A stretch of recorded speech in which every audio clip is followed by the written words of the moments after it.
Good evening बेटा। आज हम लोग लास्ट टॉपिक जो पढ़ा था उससे आगे अब हम पढ़ेंगे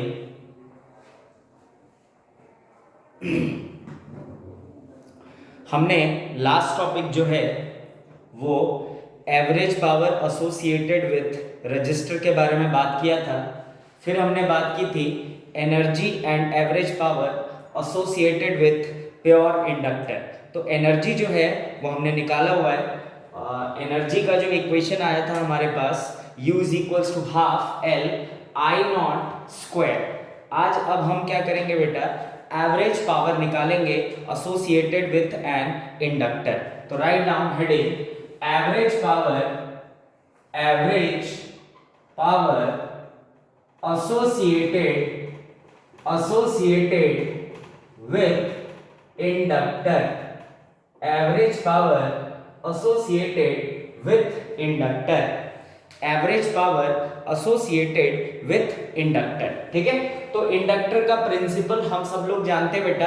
इन केस ऑफ इंडक्टर जो करंट होता है वो वोल्टेज से क्या करता है बेटा, π/2 लीड करता है। ठीक है, लिखो write down when AC is applied, write down when AC is applied to an inductor, when AC is applied to an inductor, current legs the voltage,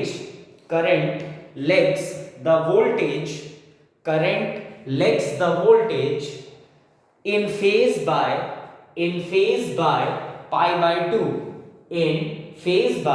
π/2, तो अब देखो, अगर करंट लेग कर रहा है बेटा, तो मैं अगर पोटेंशियल की अगर बात करूं तो वो है V is equals to V not sine omega T. ये हो गया आपका पोटेंशियल का V is equals to V not sine omega T. और अगर करंट की बात करूं तो करंट लेग कर रहा है तो हम लिख सकते हैं I is equals to I not sine omega t minus π/2। Minus इसलिए क्योंकि π/2 एंगल से क्या कर रहा है, करंट वोल्टेज से पीछे चल रहा है। ठीक है जी, क्लियर है बात। तो अब मैं क्या करता हूं बेटा, मैं इस साइन π/2 को पहले और ओमेगा टी को बाद में लिखता हूं। तो मैं क्या लिख सकता हूं इस केस में, I is equals to minus I not sine π/2 minus omega T. ठीक है, मतलब π/2 को मैंने पहले कर दिया और ओमेगा 2 को बाद में। तो I is equals to minus I not sine π/2 minus omega T. ये हमारे पास रिलेशन आ गया। अब हम सब जानते हैं sine 90 minus theta is equals to होता है बेटा साइन कॉस थीटा। तो ये आ गया आपके पास कॉस थीटा, मतलब I is equals to I not और कॉस थीटा मतलब ओमेगा टी और एक माइनस का साइन। तो ये हमारे पास करंट आ गया, that is I is equals to minus I not cos omega T. ठीक है जी। अब अगर मैं वर्क डन की बात करूं, work done for small work done, ठीक है, फॉर स्मॉल वर्क डन की अगर बात करें तो dw इज इक्वल्स टू हम क्या लिख सकते हैं, p इंटू क्या बेटा, dt, पावर इंटू dt। और पावर को क्या लिख सकते हैं अपन, vi। तो dw इज इक्वल्स टू क्या लिखा जा सकता है, vi इंटू dt। क्यों? क्योंकि पावर इज इक्वल्स टू होता है potential into current.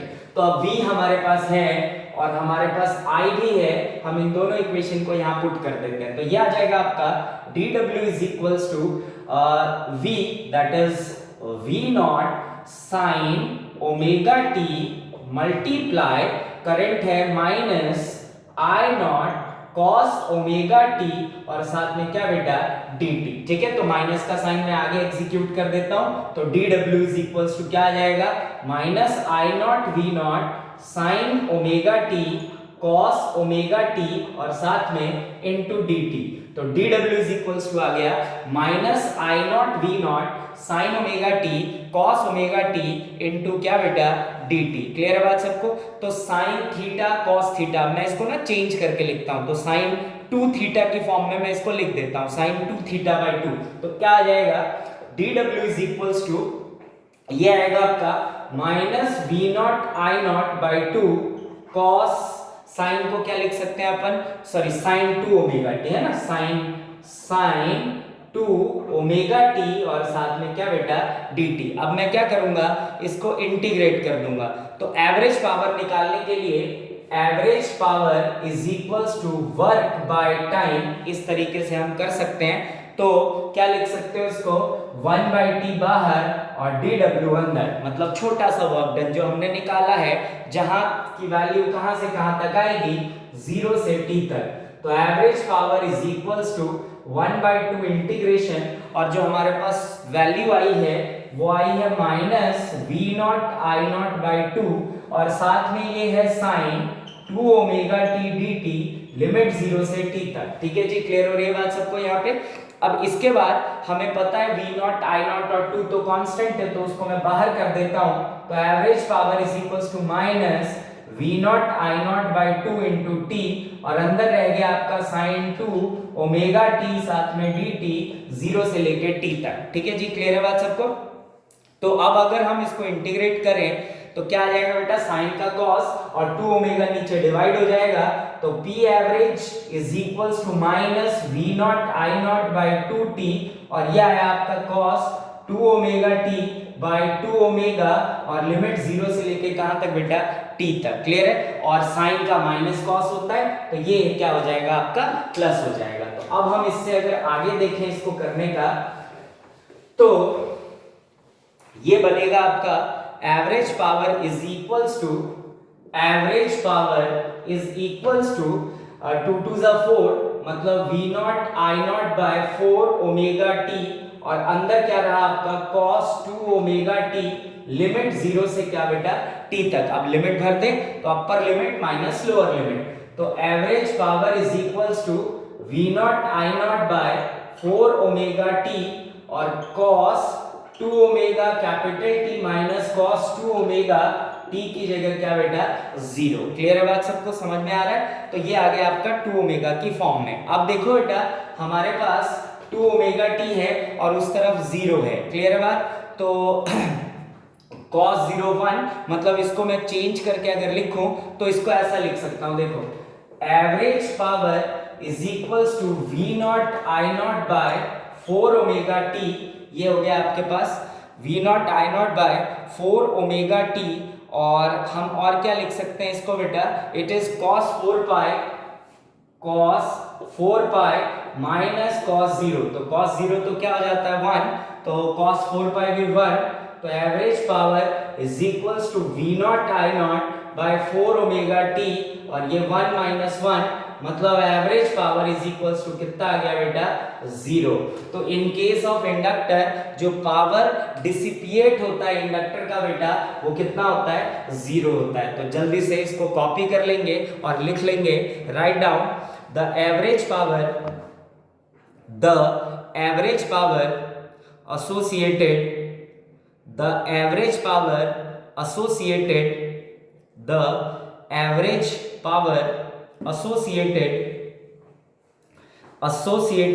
dissipated per cycle, the average power dissipated per cycle in an inductor is 0, in an inductor is 0। ठीक है, तो ये था आपका बेटा एवरेज पावर एसोसिएटेड इन इंडक्टर। अब हम अगली बातचीत करेंगे, write down next heading, energy stored in capacitor, energy stored in capacitor, energy stored in capacitor, energy stored in capacitor, energy stored in capacitor, energy stored in capacitor।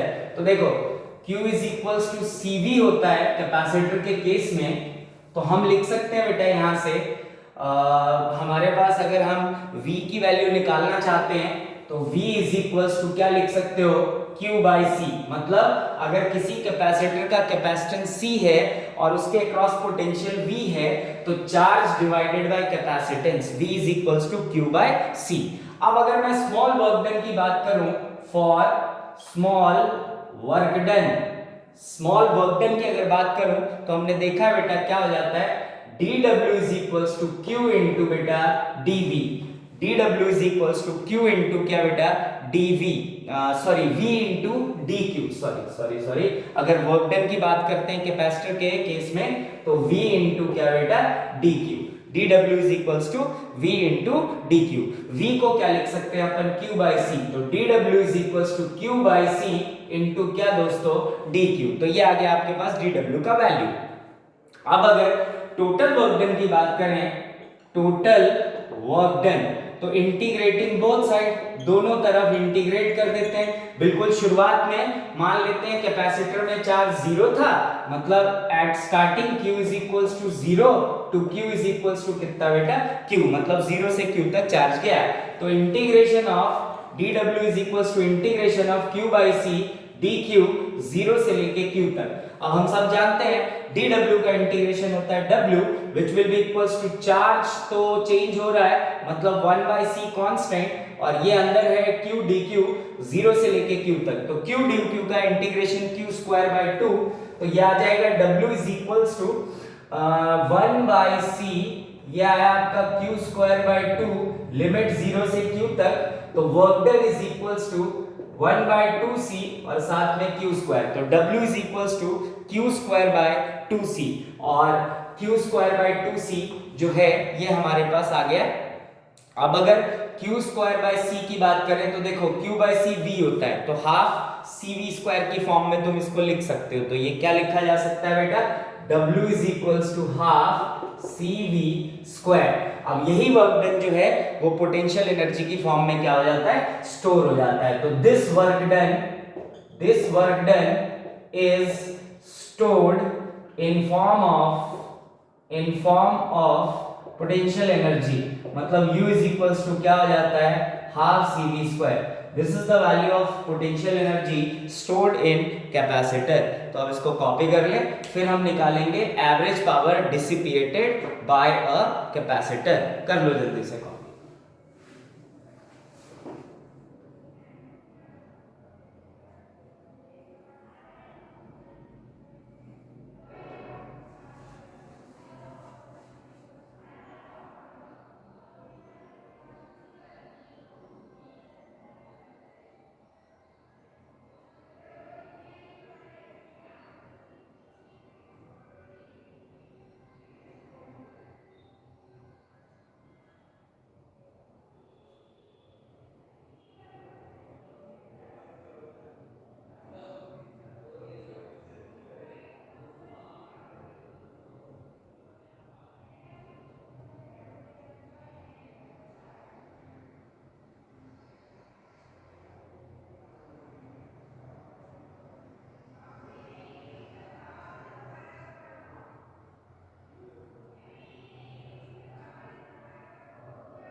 चलो तो next heading डालेंगे average power associated with a capacitor, average power associated with a capacitor, average power associated with a capacitor, average power associated with a capacitor, average power associated with a capacitor, with a capacitor, average power associated with a capacitor. देखो write down, when an AC supply, when an AC supply is applied, when an AC supply is applied to a capacitor, to a capacitor, to a capacitor, the current leads the voltage, the current leads the voltage by pi by 2 radian phase, by pi by 2 radian phase, by pi by 2 radian phase. ठीक है, तो अब अगर potential की बात करें तो V is equals to V not sine omega T, और करंट लीड कर रहा है पोटेंशियल को, तो हम लिख सकते हैं I is equals to I not sine omega T plus pi by 2। Plus pi by 2 इसलिए लिखा बेटा क्योंकि करंट लीड कर रहा है पाई बाय 2 एंगल से। ठीक है, अगेन वही same for small work done, small work done कि अगर बात करें तो dW is equals to P into क्या होता है dt, और अगर पावर की बात करें तो V इंटू I, तो हम लिख सकते हैं पावर की जगह V इंटू I इंटू क्या बेटा dt, मतलब dW is equals to V into I into क्या आ जाएगा dt आ जाएगा। क्लियर बात सबको? अब देखो सबकी वैल्यू अगर डालें तो dW is equals to V की जगह V not sine omega t into I की जगह I not sine omega T plus pi by 2 into क्या बेटा dt, तो ये आ जाएगा आपके पास dW is equals to V not I not sine omega t into sine omega T plus pi by 2 into क्या बेटा dt, तो dW is equals to V not I not sine omega t. अच्छा, sine 90 plus theta will be cos theta, तो इसको मैं cos theta लिख सकता हूं, तो dW इज इक्वल्स टू लिखा जा सकता है V not I not sine omega t multiply cos omega t into क्या बेटा dt, क्योंकि sine 90 plus theta we can write as cos theta. तो अब देखो इसको क्या लिख सकते हो, dW is equals to V not I not sine theta into cos theta, मतलब sine omega t into cos omega t, मतलब इसको क्या लिख सकते हैं बेटा साइन 2 थीटा बाय 2, मतलब sine 2 omega T dt by क्या 2। तो अब ये आ गया तुम्हारे पास स्मॉल वर्क डन। अब अगर टोटल वर्क डन निकालना है तो हम क्या करेंगे, इसको इंटीग्रेट कर देंगे, तो for net work done, for net work done integrating both side, है ना, तो ये आ जाएगा आपका integration of dW is equals to 1 by t integration of क्या आ जाएगा बेटा, अगर इसको इंटीग्रेट करोगे average power, for net work done नहीं, for average power, for average power की बात करें अगर तो P average is equals to 1 by t integration क्या बेटा dW, तो ये आ जाएगा आपके पास P average will be equals to 1 by t integration dW, मतलब V not I naught by 2, और ये रहा आपका साइन 2 ओमेगा t और साथ में क्या बेटा dt। P average is equals to 1 by t V not I naught by 2 sine 2 omega t और साथ में क्या बेटा dt। तो अब अगर देखा जाए तो P average is equals to क्या आ जाएगा V not I naught by 2t integration sine 2 omega t और साथ में क्या बेटा dt।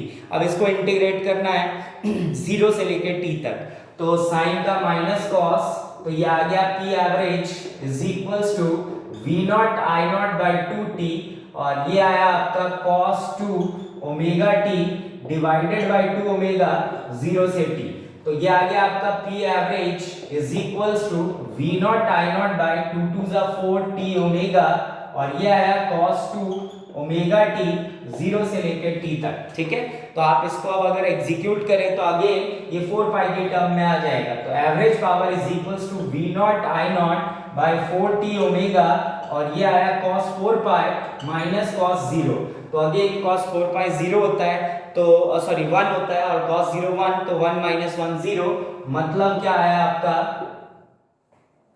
P average is equals to 0।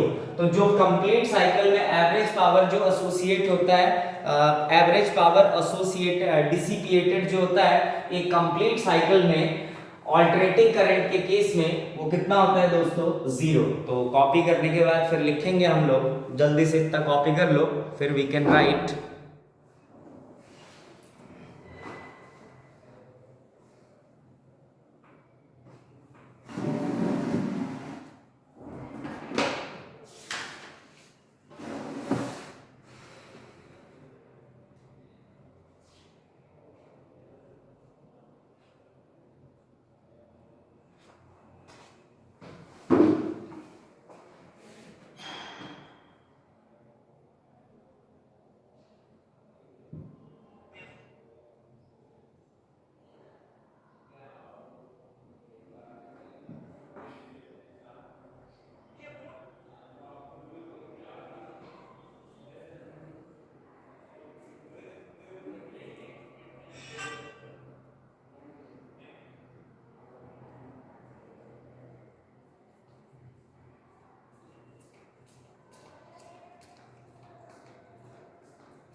Write down average power dissipated, average power dissipated by capacitor in complete cycle, by capacitor in complete cycle, by capacitor in complete cycle is 0, is 0, is 0। ठीक है, तो ये था आपके पास capacitor के case का तरीका। ठीक है, अब एक क्वेश्चन लिखेंगे, write down a light bulb, a light bulb, a light bulb is rated eight, a light bulb is rated at 100 watt, rated as 100 watt at 220 volt, rated at 100 watt at 220 volt supply, supply, find first part resistance of bulb, resistance of bulb, second peak voltage of source, peak voltage of source, peak voltage of source, and third RMS current, RMS current through the, RMS current through the bulb, RMS current through the bulb। तो अगर first resistance की बात करें तो V square RMS bye, हम क्या कर सकते हैं बेटा, पावर लिख सकते हैं। तो V स्क्वायर RMS मतलब हाईएस्ट पोटेंशियल, वो 220 वोल्ट डिवाइडेड बाय पावर है आपके पास 100, तो यहां से आपको रेजिस्टेंस की वैल्यू मिल जाएगी, resistance will be 484 ohm. Second part आपको निकालना है पीक करंट, पीक वोल्टेज।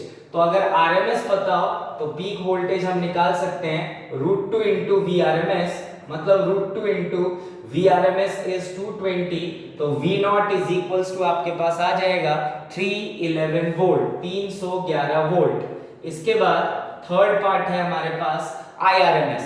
तो अगर IRMS की बात करें तो IRMS is equals to average power divided by VRMS होता है। तो एवरेज पावर है आपके पास 100 और VRMS की वैल्यू 220 वोल्ट, तो यहां से आपको IRMS मिल जाएगा, और IRMS कितना आएगा आपके पास बेटा, 0.45 एम्पियर। तो this is the value of IRMS current. Clear है बात सबको?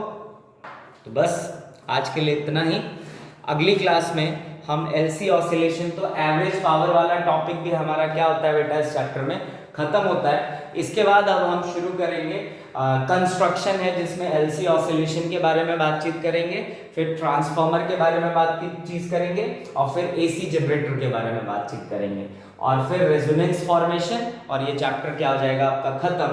तो ज़्यादा इसमें बचा नहीं है, मेन टॉपिक्स हमने पढ़ लिए। एक LC ऑसिलेशन वाला टॉपिक CBSE वालों के लिए बहुत इंपॉर्टेंट है। तो बस आज के लिए इतना ही, अगली क्लास में अपन आगे देखेंगे।